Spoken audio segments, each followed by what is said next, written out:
everyone rolling? Chief Sheriff. All right, good morning, everyone. Welcome to Public Safety Headquarters. Good morning, Mayor, Sheriff Labatt, visiting sheriffs.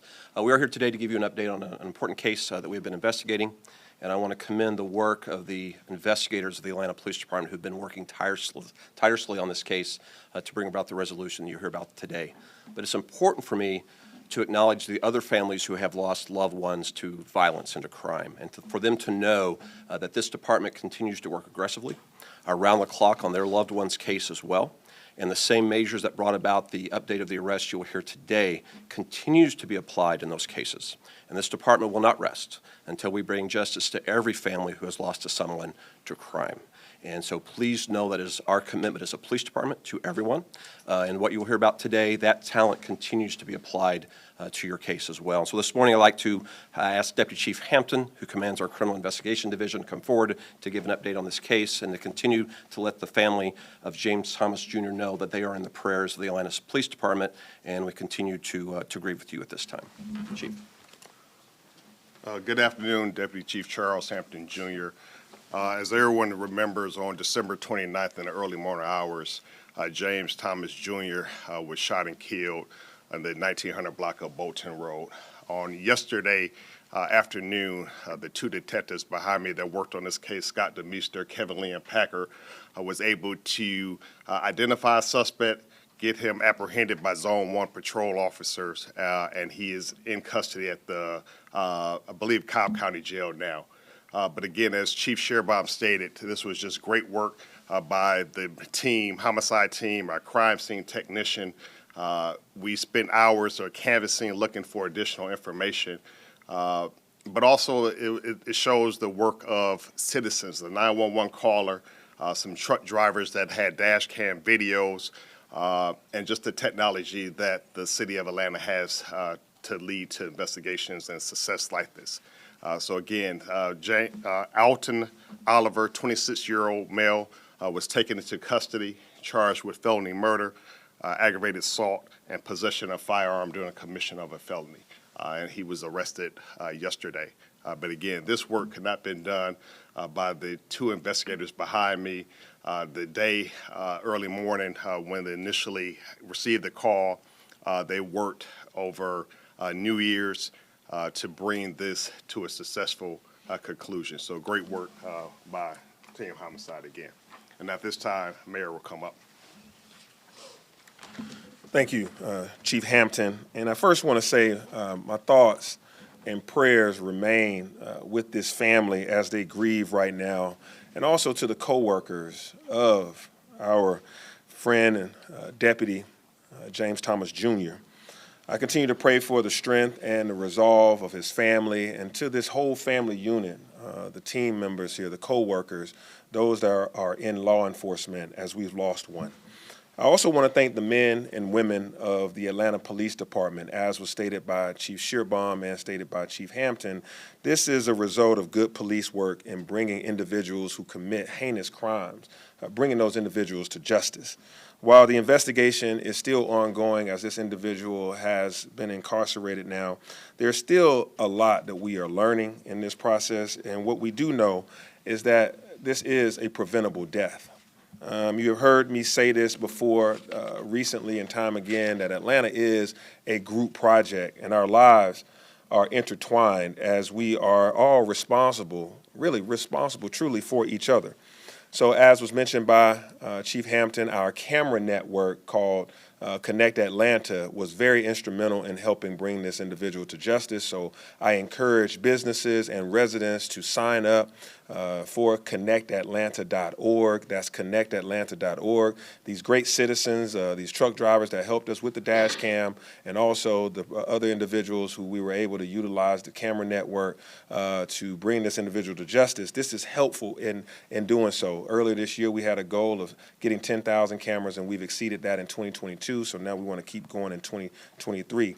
If there's one thing that's true, as all of us can do to put an end to this illness of senseless gun violence, and that is for us to do our part, our moral obligation.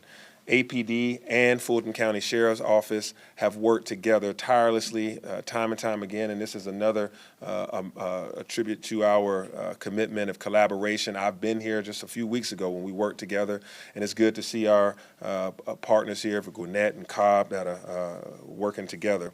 So thank you again to the men and women of law enforcement for putting their lives on the line each and every single day for citizens and visitors of this city to make us feel safe. Unfortunately, as we have seen in this case, that can come at a great cost. And so again, my heart goes out to the families of this deputy and to this family unit of co-workers that we have together between the Sheriff's Department and Sheriff's Office and the City of Atlanta Police Department. And so now I will turn it over to my friend and colleague, our Sheriff, Pat Labatt.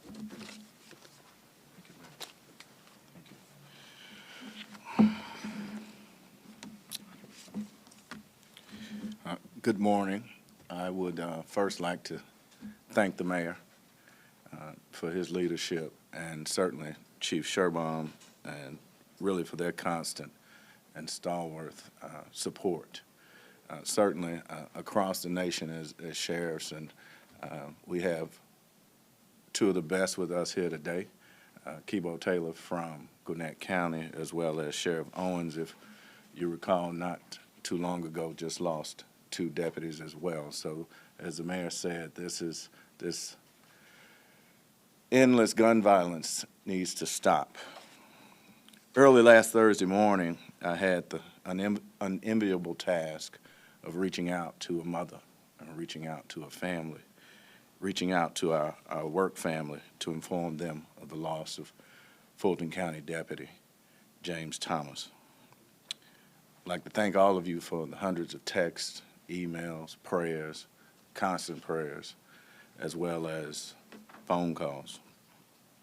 As you can imagine, we are grieving with the family, but we're also wrapping our arms around the family in love and supporting them. We're extremely grateful to the investigative work that led to the quick arrest. The family needs time to heal, and we ask that you give them the grace and space to do so. We often talk about the special relationship between Fulton County and Atlanta. This is a great example of what true law enforcement collaboration looks like. This is what it looks like when you put our community first. A special thanks goes out to the Atlanta Police Foundation and every level of the Atlanta Police Department. Chief Sherbaum, Chief Titus, Chief Hampton, and the lead investigators who worked tirelessly to get this killer off the street. It's the dogmatic excellence shown by the Atlanta Police Department and the Homicide Unit at times like this that I am reassured and energized of our commitment to fight crime and build safer communities. It is why the brave women and men of the Fulton County Sheriff's Office and the Atlanta Police Department serve like no other. As you may know, Deputy Thomas was born and raised in Mississippi, and he'll be laid to rest in his hometown. And for many who have asked how we can honor Deputy Thomas, we are having a moment of remembrance on Thursday at 6:30 at the Fulton County Government Center in Assembly Hall. Lastly, the Lampkin family has set up a GoFundMe account to help with funeral expenses. You can find those links on the Fulton County Sheriff's app, as well as Twitter at Fulton County handle, as well as Facebook. So we would also ask the members of media here today to please share that link as well. So thank you again, Mayor, and thank you, Chief Sherbaum, for you and your team. Thank you. We will take questions.